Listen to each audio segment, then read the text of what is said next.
মসজিদ উজুখানা ভেঙে ফেলবে। আনসার গার্ডেনে চাকরি করতো, এখন পেনশনে আছে। 24-25 লক্ষ টাকা পাইছে। ছেলে একটা পুলিশ, তার ভাই একটা সার্জেন্ট, বিভিন্ন ক্ষমতা অর্থ আছে তাদের, এই কারণে ভয়ভীতি করতে হুমকি দিচ্ছে।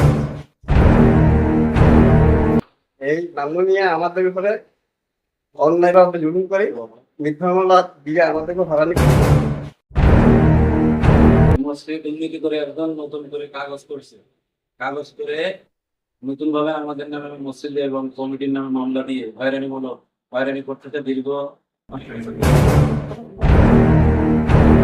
একজন আনসারের চাকরি ব্যাটারের আনসারের চাকরি, তার ছেলে হলো পুলিশ, তার ভাই একজন হলো যে আপনার এই সার্জেন্ট। এই বড় ক্ষমতায়, এই প্রশাসনিক ক্ষমতা থাকার কারণে ওই পান কুমার চাকমাদেরকে ভয়ভীতি দেখাই যায়। এখন তার থেকে নাকি একটা ছলনামা, এই ছলনামা করিয়ে এখন আমাদের সমাজকে হুমকির মাধ্যমে রাখে। মসজিদ দুর্নীতি করে একজন নতুন করে কাগজ করছে, কাগজ করে নতুন ভাবে আমাদের নামে মসজিদ এবং কমিটির নামে মামলা দিয়ে হয়রানি করতেছে দীর্ঘ অনেক বছর ধরে হয়রানি করার চেষ্টা করতেছে। একদিন হঠাৎ উজুখানার উত্তর পাশে যে জায়গাটা খালি পড়ে আছে, এই জায়গাটা একটা ঘর আছিল, এখানে ইমাম সাহেব আমি নিজেই এখানে অবস্থান করতাম।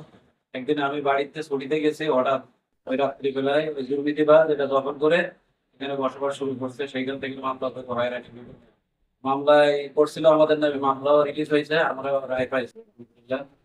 এবং নতুন করে আরো ষড়যন্ত্র করার চেষ্টা করে আলহামদুলিল্লাহ। যারা এই মসজিদের জায়গা দান করছে, নিষ্কণ্টক জায়গা, দুইজন আব্দুল্লাহ ভাই এবং নবীন ভাই, তারা নিষ্কণ্টক জায়গা দান করছে। আমাদের জায়গায় কোনো ভেজাল নাই, কাগজের কোনো ভেজাল নাই।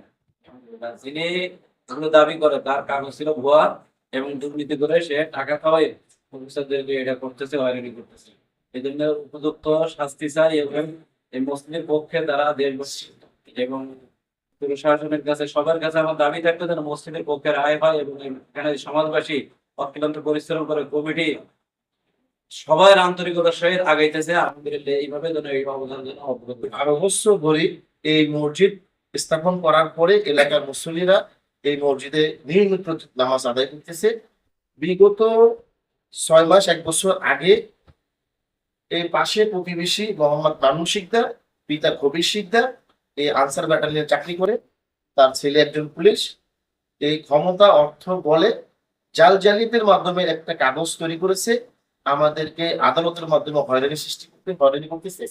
আমরা সর্বোচ্চ চেষ্টা করছি আদালতের মাধ্যমে কিভাবে এই পাহাড়ি ছিল প্রাণ কুমার, একই মালিক প্রাণ কুমার থেকে আব্দুল নবীন পুরাই করে আমাদের মসজিদকে দান করছে। এই সূত্রে আমরা মসজিদ স্থাপন করেছি এবং সমাজের প্রত্যেকটা লোক উপস্থিত থেকে খুব উৎসবমুখর পরিবেশে এই মসজিদের মাটি কেটেছে, মসজিদের খেদমত করছে। 1 টাকা পারো, 10 টাকা পারো, কেউ 5 টাকা পারো, কেউ গায়ে শ্রম দিয়ে মসজিদটা নির্মাণ করেছে। এই অবস্থাতে এখন ওই নানু শিকদার কোন পাহাড়ির সাথে সরেনামার মাধ্যমে করে, কিভাবে হাঁটাহাঁটি করে না টাকা পয়সার মাধ্যমে এখন একটা জালজালিদের কাগজ তৈরি করছে, আদালতের মাধ্যমে আমরা শুনতেছি রেজিস্ট্রি নিয়ে যায়। এই মতো অবস্থায় আমাদের প্রত্যেকটা সমাজবাসী খুবই কষ্টের ভিতরে আছি, খুবই দুঃখের ভিতরে আছি। আমাদের প্রাণের স্পন্দন মসজিদ তারা জালিয়াতির মাধ্যমে নিয়ে যাবে। সে একজন মুসলিম হয়ে কিভাবে এটা কাজ করতে পারে আমরা কেউ মেনে নিতে পারতেছি না। যার তারই ধারাবাহিকতা আমাদের উচ্চ আদালত করবো। আমাদের প্রশাসনের কাছে দৃষ্টি আকর্ষণ করতেছি যে আমাদের এই উচ্চ আদালতের মাধ্যমে আমরা সুষ্ঠু সমাধান পাই, এর জন্য আমাদেরকে সময় দেওয়া হয়। আর এই জালিয়াতির মাধ্যমে যেন সে রেজিস্ট্রি করতে না পারে তার দৃষ্টি দেখার জন্য বিশেষভাবে অনুরোধ করতেছি। প্রশাসনকে জানাতে চাই, এলাকাবাসীকে জানাতে চাই, কবির শিকদারের ছেলে নান্নু মিয়া একটা জাল জালিয়াতি করিয়েছে, যেখানে হেডম্যানের শরীরটা পর্যন্ত জাল এবং মালিক যিনি উনি সই করতে পারে না, উনি টিপ দিতে পারে। আমরা যুগ্ম জজে আমরা রায় পেয়েছি ওনার 2 নম্বর জালিয়াতির কারণে। হেডম্যানের মাধ্যমে হেডম্যান সেখানে গেছে, যাওয়ার পরে বলছে যে এটা আমার অ্যাডমিনের রিপোর্ট না, রিপোর্ট হয়েছে নান্নু মিয়া রিপোর্টে আনি ফেয়ার এবং ওর নাসিমার নামে উনি জাল জালিয়াতি করি ওই ফাইলে ঢুকিয়ে দিয়ে উনি রেকর্ড ফাইল সৃষ্টি করেছে। সেখানে আমরা আদালতের মাধ্যমে, যুগ্ম আদালতের মাধ্যমে আমরা রায় পেয়েছি যে এই রিপোর্টটা সঠিক নয়। এটা হচ্ছে নান্নু মিয়া রিপোর্ট, ফেয়ারা বেগম এবং নাসিমার নামে রিপোর্টটা উনি ঢুকিয়েছে এবং মালিকে সই করতে পারে না। মালিক নিজেও যা সাক্ষী দিয়েছে, মালিককে আমরা খুব কষ্ট করি, জেলাতে নিয়েছি। মালিক জজ সাহেবকে বলে দিয়েছে যে এটা আমার সৈন্য, আমি সই করতে পারি না, আমি টিপ দিতে পারে। উনি কিন্তু সই করে এটা ধরা খেয়েছে। এক পর্যায়ে কিন্তু ওই যে মমিন এবং আব্দুল, এরা যখন রেকর্ডটা নেয়, ওই মামলার কারণে ওনারা রেকর্ড করতে পারে না। এখন শুনছি যে উনি টাকা পয়সা খাওয়াই কি বলে ওই যে জারি মামলা করছে। ওই মামলা রায়ের পর আবারও উনি আমাদেরকে উচ্চ আদালতে বারবার মামলা করা হয়রানি করতেছে। আমরা চাইছি হয়রানি থেকে মুক্তি এবং এই মসজিদের জায়গাটাকে দুই মালিকের মাধ্যমে না, আব্দুল এবং মমিনের মাধ্যমে নিষ্পন্ন করে মসজিদের একটা মালিকানা স্থাপন করা। এটাই আমার। মালিকানা করতে আমরা এই জায়গা ভোগ করতেছি, আমরা মসজিদ আদেশ করছি আলহামদুলিল্লাহ। না মালিকানা করতে মসজিদ এই নাম নিয়ে আমাদের উপরে অন্যায়ভাবে জুলুম করে, আমাদের এই মিথ্যা মামলা দিয়ে আমাদেরকে হয়রানি করতেছে, আমাদের থেকে জায়গা নিয়ে যাওয়ার জন্য চেষ্টা চালাতে দিচ্ছে। পাঁচকুমার চাকমার থেকে আমরা এখানে 22 শতক জায়গা ক্রয় করছি দুইজন। আচ্ছা 12 শতক জায়গা নতুন পাড়া আর 10 শতক জায়গা। আচ্ছা পরে এই আমাদের পার্শ্ববর্তী আমরা মানে লইছি নানুর থেকে পানকুমার থেকে নিয়ে আমরা রেস্টুরেন্ট চালু করছি প্রায় 1 বছর পরে। জায়গাটা আমাদের দখলে ছিল বা এখনো দখল আমাদের।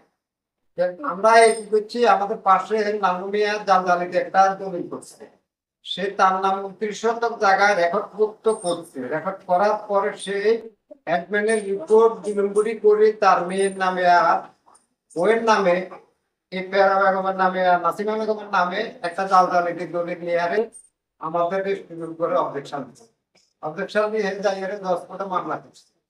মামলা হে করছে, সেই মামলাতে সে হার গেছে। আমাদের সকল কিছু প্রমাণিত হয়েছে। আমরা রায় পাওয়ার পরে আমি আর মুমিনের সিদ্ধান্ত নিচ্ছি, আমাদের এই এলাকাটা খুবই দরিদ্র এলাকা, খুবই নিম্ন শ্রেণীর লোকজন বসবাসকারী, তার জন্য এখানে কোনো নামাজ কালাম করার মতো কোনো পজিশন ছিল না। আমরা কিছু লোকে একটা উদ্যোগ নিলাম, মমিনে অনেক টাকা পয়সা সে নষ্ট করছে। নষ্ট করার পরে আমরা একটা সিদ্ধান্ত নিলাম যে এই মসজিদের এই জায়গাটাতে যেহেতু মসজিদের দিচ্ছে, আগেও দিকে নিয়ে করছি, মসজিদে হয়েছে।